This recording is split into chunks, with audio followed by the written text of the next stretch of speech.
Working with young people has made me want to find out more about, like youth culture and consumerism as concepts, and how important they are in terms of late capitalism and how they're exported around the world.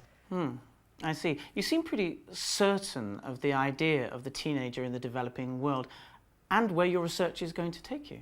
Yeah, I thought I'd do an empirical study with lots of interviews with young people from various backgrounds, like how they define themselves. In Samoa, perhaps, go back to Margaret Mead's original studies. How many interviews do you think it would take for a PhD? Hang on. Before we rush off to Samoa, let's just think about how we're going to work on this. Some broad parameters would be useful before we talk about your detailed plans. Sorry, yeah, I've been getting a bit carried away with it all. Yes. Well, you've registered and got the postgraduate handbook and a library card, and you've been keeping an eye on the research student notice board with a list of this term's seminars. Yeah, registration's all sorted. I've had a look through the student handbook and noted this term's seminars. I think it's worth more than a quick look. You're starting on a long process. You'll be reading widely, going to seminars, checking on journals. This is a piece of original research. You're going to be writing a thesis of 80 to 100,000 words. Think of it like writing a book. A PhD can be a long, hard road. I took nearly 9 years on mine. 80 to 100,000 words, wow.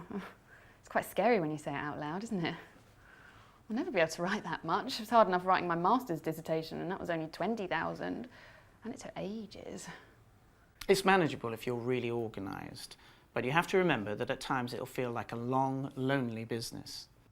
It just feels like such a massive undertaking. I'm not trying to put you off, Rachel. We wouldn't have offered you a place if we didn't think you could do it. But it's as well to be aware of the challenge. Taking on a PhD is a big, life-changing decision. And I will always say that to students before they start the PhD at interview. Do you realise what you're taking on? This thing that you're embarking on, whether you do it full-time or part-time, will change your life. It will disrupt your relationships. You might even see some of your close, important relationships ending. I mean, that does happen.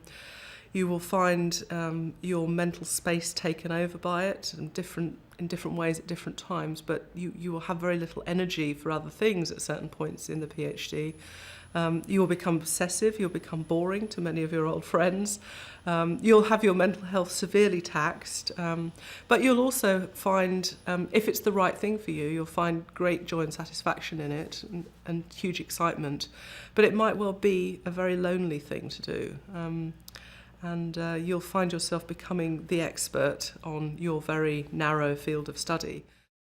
A science PhD is a job, and it's fully funded generally by some institution. It can be funded in various ways. Generally, it's not funded by the student in any respect. So someone's paying for that work. It can be funding from industry. So they're expecting results. They're expecting something to be achieved, and it needs so that some sort of seriousness about the research. But it's different in science. I see her every day because I work in a lab with her 9 till 5. It's more like a job, really. How'd you get on? Sure, yeah. It's not really a question of getting on. We work together. I'm in a team with some postdocs on the same research council grant, and she's in charge. She's the grant holder, so she's the boss, really. So, do you just do what she says? Not always. I do sometimes get to say what I think. I can suggest an alternative hypothesis. She seems happy enough with that, within reason. But if it means having to get new or different equipment and supplies, it's usually out of the question. There's this one really quiet guy who never opens his mouth. I think she finds that a bit dull. You know, he's just happy to be in a lab. Just does the experiments and goes home when it's finished. Doesn't say much, doesn't contribute much. Never speaks in the Friday lab meetings. We often disagree. Well, that's social science for you, isn't it? No clear questions, no controlled trials, and so no proper answers. Watch it, you. You scientists just don't get it, do you? I will be doing a literature review, you know.